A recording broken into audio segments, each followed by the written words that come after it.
বিয়া পড়াইতে গেছে, মুলবি করেছে কি মুলবি মানে জুব্বা গায়ে দিয়ে চলে গেছে, তাহলে পায়জামা পিনেনি, আন্ডার প্যান্টও পিনতে ভুলে গেছে।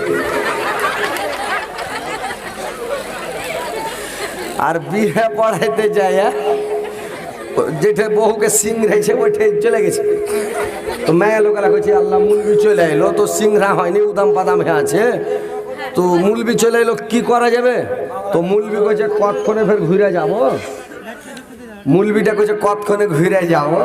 তো মুলবি কইছে পর্দা করো, মানে যতটি বেটা ছেলে গেছিল দুটা সাক্ষী আর মুলবি, তো কইছে পর্দা করো।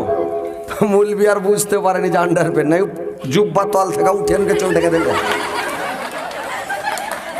মানে জুব্বাটাকে চেঁড়ার চোখ ঢেকে ধরলেছে। আর খ্যাপা জানে না যে আন্ডার প্যান্ট আমি পিনে নেই। যতটি মেয়ে লোক ছিল চোখে মা। তো কথা হয়েছে যে এমন জোর পো করে উঠেছে কানে লোক দিয়েও জান বাঁচে না নাকি।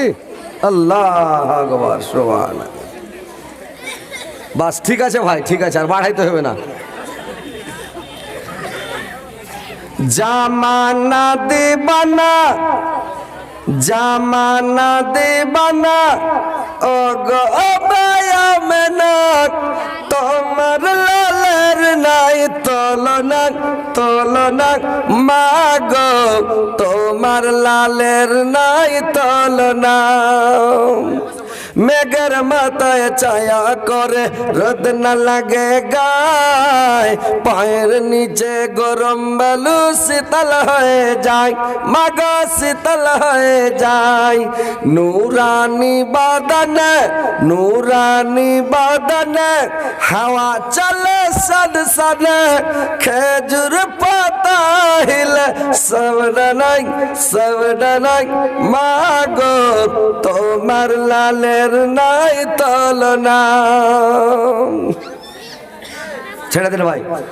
এবার বিবি রহিমা, বিবি রহিমা বলল স্বামী গো আমি আপনাকে ছেড়ে যাব না, আপনার কাছেই থাকবো, আপনার পাশেই থাকবো গো স্বামী। বিবি রহিমা তার কাছে থাকতে লাগলো, তার স্বামীকে ছেড়ে গেল না। মায়েরা আমার, বোনেরা আমার, শুনালেন ভাই, এখন বর্তমান যুগের নারীরা যদি তার স্বামী অসুখ হয়ে যায়, বেমারি হয়ে যায়, এই মেয়েরা মহিলারা তার স্বামীকে বলে আমি এই স্বামীকে বিয়ে করে জিন্দাগিতে সুখ শান্তি পেলাম না। এই কুজলাড়াকে বিহা করে সবার মান থেকে গেল দুনিয়াতে চলাফেরা ঘোরাফেরা আনন্দ করার। ভাইরে আমার, স্বামীকে দুঃখ দিয়া কষ্ট দিয়া কথা বলে, খবরদার দুঃখ দিয়া কষ্ট দিয়া কথা বলবেন না মায়েরা।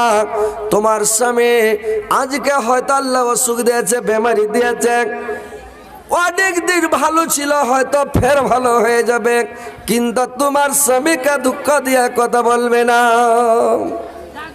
ভাইরে আমার, কত কষ্ট করে তার সেবা করেছে, তাবেদারি করেছে। ভাইরে আমার, অনেক দিন হযরত আইয়ুব আলাইহিস সালাম কষ্ট ভোগলেন, তারপরে আল্লাহর কাছে দোয়া করলেন, তখন আল্লাহ তার দোয়া কবুল করলেন। আল্লাহ বললেন ওয়া আইয়ুবা ইয নাদা রাব্বাহু আন্নী মাসানি আযরু ওয়া আনতা আরহামুর রাহিমিন। স্মরণ করো আমার আইয়ুবের কথা, যখন সে তার পালনকর্তাকে আহ্বান করে বলেছিলেন আল্লাহ আমি দুঃখে কষ্টে পতিত হয়েছি, আর তুমি দয়াবানদের মধ্যে সর্বশ্রেষ্ঠ দয়াবান। আল্লাহ বললেন আমি তার দোয়াকে আমি কবুল করলাম। ফাস্তাজাবনা লাহু ফাকাশাফনা মা বিহি মিন জুরিয়া ওয়া আতাইনাহু আহলাহু ওয়া মিসলাহুম মাআহুম ওয়া রাহমাতুম মিন ইনদিনা ওয়া যিকরা লিল আবিদিন। আমি তার ডাকে সাড়া দিলাম এবং তার দুঃখ কষ্টগুলোকে আমি দূর করে দিলাম, এবং তার পরিবার পরিজনকে আমি ফেরত দিলাম, ফিরিয়ে দিলাম। আর আমি কি করলাম, আমার তরফ থেকে, আমার পক্ষ থেকে, রহমত স্বরূপ থেকে আরো আমি দান করলাম। মায়েরা বোনেরা আমার, দেখেন দেখেন ধৈর্যের ফল দেখেন, সাবুরের গাছে মেওয়া ফলে, যারা সাবুর করে তার সাবুরের গাছে মেওয়া ফলে।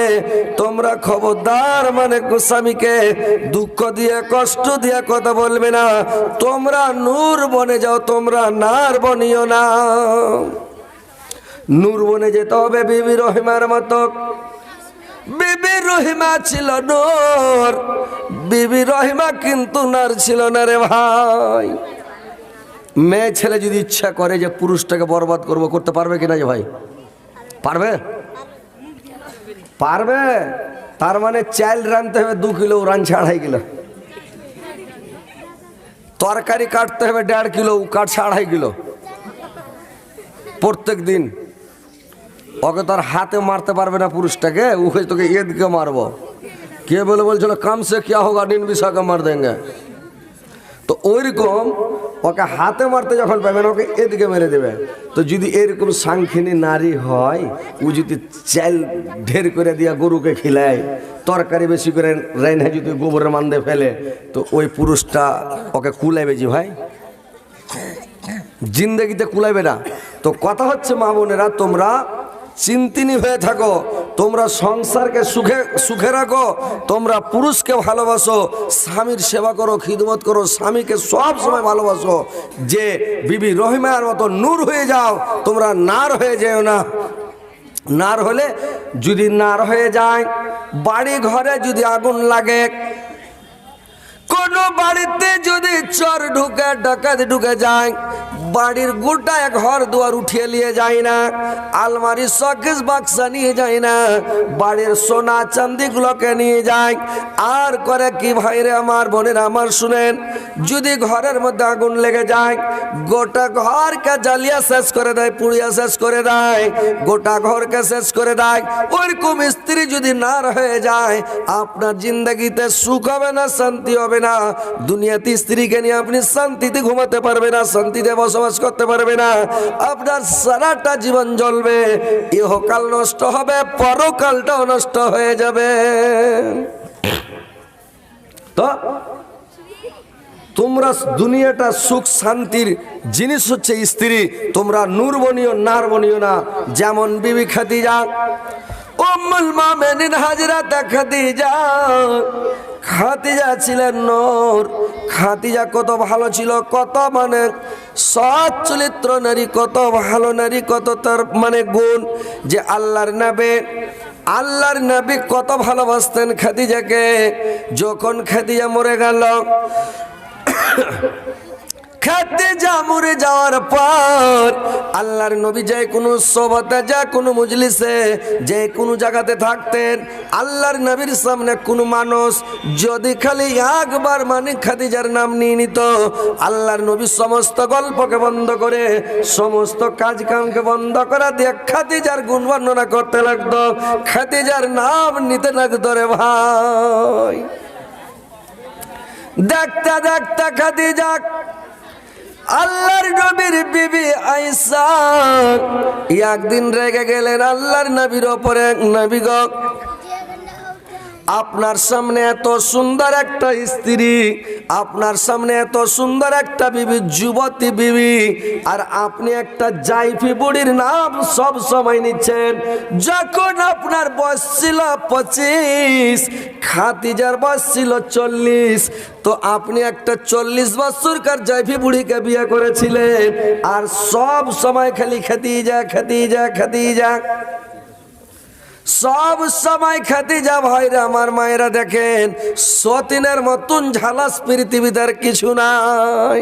আছে জি ভাই, সতীনের এমন একটা ঝালাস পৃথিবীতে, সতীনের মতন ঝালাস দুনিয়াতে আর কিছু নাই। আল্লাহ আকবার, এমন সতীন দেখলে শরীর জ্বলবে। ওই বাংলাদেশ থেকে দেখে যাবো মোবাইলে একটা সতীন মুন্ডি টানছে, ওর সতীনকে দেখছে কুচলা, মানে ওরকে যখন দেখছে তখন পা দিয়ে কুচলেছে, ওকে দেখে তখন মুখ টানছে, সব সময় করছে। 100 দিন করেছে কি, আর 100 দিনের থালিতে ছাত্তু সেনা খেয়ে এলেছে। তা আর 100 দিন করেছে, মাগি তুই হার থালিতে ছাত্তু সেনা খালি, তোর থালিতে আমি গু সেনা খাবো, রাগের চোটে কয়েছে। তো সতীন এমন সতীনের ঝালাস ভাই, পৃথিবীতে সতীনের মতন ঝালাস আর কিছু নাই। ওই মাইয়া লোকেরা গীত গাহে আর কহে, গীতের ছলে কহে, হা গো টলা হা গো পড়োশি কেমন সতীনের ঝালাস গো। তো আর একটা মেয়ে লোক ফের কয়েছে, যেমনি বাহে কাঠের আগুন তেমনি সতীনের ঝালাস গো। যেমন কাঠের আগুন দগদগ করে জ্বলে, ওরকম সতীনের ঝালাস, এত ঝালাস। আয়েশা বলছে নবী গো সব সময় খালি খাদিজা খাদিজা খাদিজা খাদিজা কেন করছেন? সব সময় খাদিজা খাদিজা কেন করছেন নবী গো? আল্লাহর নবী বললেন আয়েশা আমার 13টা স্ত্রী, 13টা আমার স্ত্রীর আয়েশা, কিন্তু আল্লাহ পাক খাদিজার মতন স্ত্রী আল্লাহ আমাকে এখন পর্যন্ত একটাও দান করে নাই। তোমরা আমার সুখের বন্ধু, সুখের সাথীরা আয়েশা। আমার খাদিজা ছিল আমার দুঃখের বন্ধু, দুঃখের সাথী। আমার খাদিজা আমার দুঃখের সাথী ছিল, আমার দুঃখের বন্ধু ছিল আমার খাদিজা। যখন মক্কা নগরীতে আমার আশ্রয়দাতা কেউ ছিল না, আমার আশ্রয়দাতা কেউ ছিল না, তখন আমার খাদিজা আমার ঢাল হয়েছিল। আমার খাদিজা আমাকে দেখত, আমার খাদিজা আমার ঢাল হয়েছিল রে খাদিজা আয়েশা। ভাইরা আমার আয়েশা কত আল্লাহর মানে খাদিজা আল্লাহর নবীকে কত ভালোবাসতেন। আল্লাহর নবী যখন তাবলীগ করতে যেতেন, আল্লাহর নবী আয়েশাকে বললেন, আয়েশা যখন রাত্রি বেলা আমি দ্বীনের দাওয়াত দিতে যেতাম, যখন তাবলীগ করতে যেতাম, রাত্রি 2টার সময়, 3টার সময়, 2:30টার সময়, 1টার সময় যখন রাত্রি বেলা ফিরে আসতাম, আসার পরে আমি গেটের কাছে যাইয়া গেটটাতে খালি একটা ঠোকা মারতাম খাদিজা।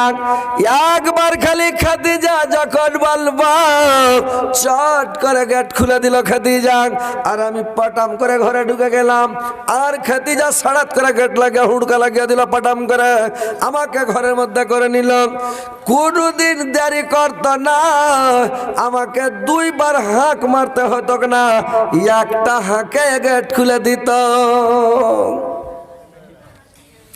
আমি দেখতে দেখতে দেখতে 2 দিন 4 দিন 10 দিন 20 দিন 1 মাস 2 মাস 1 বছর 2 বছর দেখতে দেখতে দেখতে আমি একদিন খাদিজাকে জিজ্ঞাসা করলাম, রে খাদিজা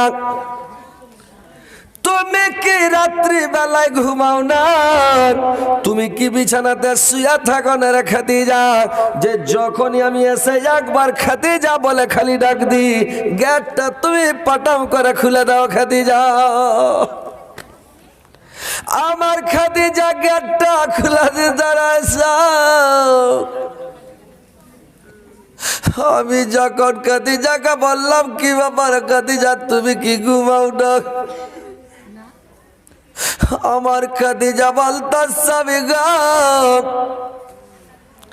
আপনি যখন দ্বীনের দাওয়াত দিতে চলে যান স্বামী,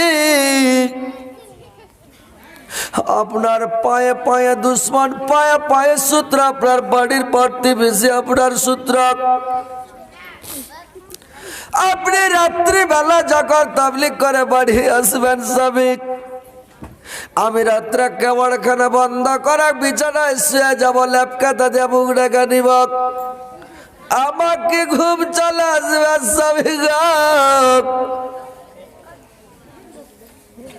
আপনি গেটে এসে খালি বাড়ি মারবেন, খাদিজা খাদিজা বলে ডাক দিবেন, আমার ঘুম ভাঙতে বিছনা থেকে উঠতে কেবাড় খুলতে, তব তড়িক হয়তো আপনাকে শত্রুর দলেরা গুন্ডারা, আপনার দুশ্মনেরা আপনাকে ধরে ফেলবে, আপনাকে হয়তো আপনার জীবনটা নিয়ে নিবে। এই জন্য রাত্রিবেলা আমি বিছানায় ঘুমাই না স্বামী গো। সারা রাত্রে আমি ঘরে পিঠ লাগিয়ে কামড় বন্ধ করা পিঠটা লাগিয়ে দাঁড়িয়ে থাকি গো স্বামী।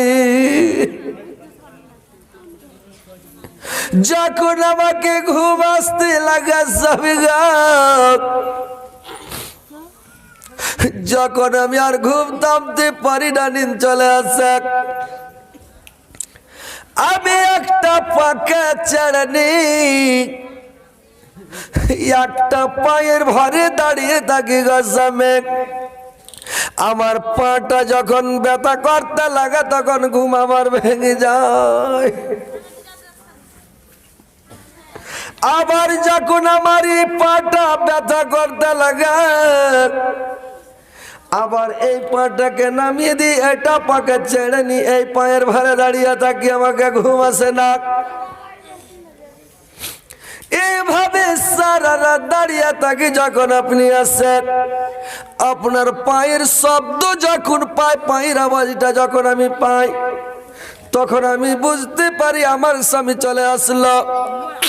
আপনি যখন একবার ঠকা মারেন যে খাদিজা, আমি চট করে গেটখানা খুলে দিই, কেওয়াড় খুলে দিই, আপনাকে ঘরের মধ্যে আমি টেনে নিই, যেন দুশ্মনীরা মুখা না পায়, দুশ্মনীরা আপনাকে ধরতে না পারে, কেউ জানতে না পারে মোহাম্মদ কত রাত্রে বাড়ি আসছে, কোন টাইমে বাড়ি আসছে, কেউ যেন জানতে না পারে। আমাকে আমার খাদিজা এইভাবে ঘরে নিতে গেছে। আজকে তোমরা আমার সুখের বন্ধু, সুখের সাথী, কিন্তু আমার খাদিজা ছিল আমার দুঃখের সাথী, দুঃখের বন্ধু। দুঃখের সময় আমার কত কাজ দিয়েছে আমার খাদিজা। আল্লাহর নবীর মানে কথা শুনে আয়েশা আল্লাহর নবীকে বললেন, নবী গো আমার ভুল আছে, আমাকে ক্ষমা করে দেন, আমি আর জীবনে বলবো না। আমি জানি না যে এত মানে খাদিজার গুণ আছে যে আপনি গুণ বর্ণনা করলেন, সুবহানাল্লাহ। তো মায়েরা, আমার বোনেরা ভালো করে শুনেলেন, খাদিজার মতন বনে যান, স্বামীকে ভালোবাসতে শিখেন, স্বামীর সেবা করেন, স্বামীর তাবেদারি করেন, স্বামীর খিদমত করেন, স্বামীকে ভালোবাসতে শিখেন, স্বামীকে সান্ত্বনা দেন, স্বামীকে মানে বুঝান দেন, স্বামীর সঙ্গে ভালো ব্যবহার করেন, মানে সন্তুষ্ট রাখেন সব সময়। বুঝতে পারলেন? আল্লাহর নবী যখন গারে হীরা থেকে যখন ওই জিবরাইল যখন ওকে চেপে ধরেছিল, আল্লাহর নবী কাঁপতে কাঁপতে কাঁপতে কাঁপতে বাড়ি চলে এসেছে। বাড়ি এসে যখন নবীজি বলেন, ও খাদিজা, ঠান্ডাতে মর যাই জান চালিয়া, উড়াও চাদর যাই রে জীবন জ্বরের জ্বালাতে, ফুরকানে হামিদ নাজেল হলো জিবরাইল দাঁড়াতে। আল্লাহর নবী শুয়ে গেলেন, চাদর দিয়ে মুখ ঢেকেলেন, কমল দিয়ে মুখ ঢেকে শুয়েছেন। খাদিজা উম্মুল মুমিনিন হযরত খাদিজা আল্লাহর নবীর পাশে বসে গেলেন, আল্লাহর নবীকে চেপে ধরে আছেন, আল্লাহর নবীকে চেপে পাশে বসে ধরে আছেন। আল্লাহর নবী সমস্ত কথা খাদিজার সামনে খুলে খুলে বলতেন, রে ভাই কোথায় গেল, কি খেলো, কি হলো, কি ঘটলো, কি হয়েছে, সমস্ত কথা, কোথায় কি দেখলো, কোথায় কি হয়েছে, কি হয়েছে, সমস্ত কথাগুলো দেখে আল্লাহর নবী খাদিজাকে বলতেন। খাদিজা তখন ওকে সান্ত্বনা দিতেন, সন্তুষ্ট করতেন, আর খাদিজা তখন তাকে বুঝাতেন। আল্লাহর নবী বলছে, খাদিজা আমি মনে হয় আর জীবনে বা জীবনে রে এরকম একটা লোক, ভয়ানক লোক, খুব তাগড়া লোক, শক্তিশালী লোক আমাকে এসে বলছে, ইকরা তুমি পড়ো। আমি বললাম যে আমি পড়তে জানি না। আমাকে এমন করে সিনাতে চেপে ধরেছে, আমার ডরে ডরে আপনি আমি পড়তে লেগেছি। তো খাদিজা মনে হয় আমি আর বাঁচব না। খাদিজা সান্ত্বনা দিচ্ছে, সন্তুষ্ট করছে। কি বলে, স্বামী গো আপনি কোনদিন কোন লোকের সামনে মিথ্যা কথা বলেন না, আপনি আমানতের খিয়ানত করেন না, আপনি কোন লোককে চড় থাপ্পড় মারেন না, আপনি বেমারি লোককে দেখতে যান, আপনি অচল লোককে দেখতে যান, আপনি মেহমানের মেহমানদারি করান, ফকির মিসকিনকে সাহায্য করেন, গরিব দুঃখীকে সাহায্য করেন। আপনি এত বড় আলামিন আমানতদার লোক, এত সুন্দর মানুষ, আপনার কোনো ভয় নাই। আপনি চিন্তা চিন্তা করবেন না। সান্ত্বনা দিছে, বুঝান দিছে। তো ভাই যেখান থেকে আসবেন, স্ত্রী যদি মনের মতন হয় তো সব কথা বলা যাবে, আর স্ত্রীটা যদি মনের মতন না হয় তো বলা যাবে যে ভাই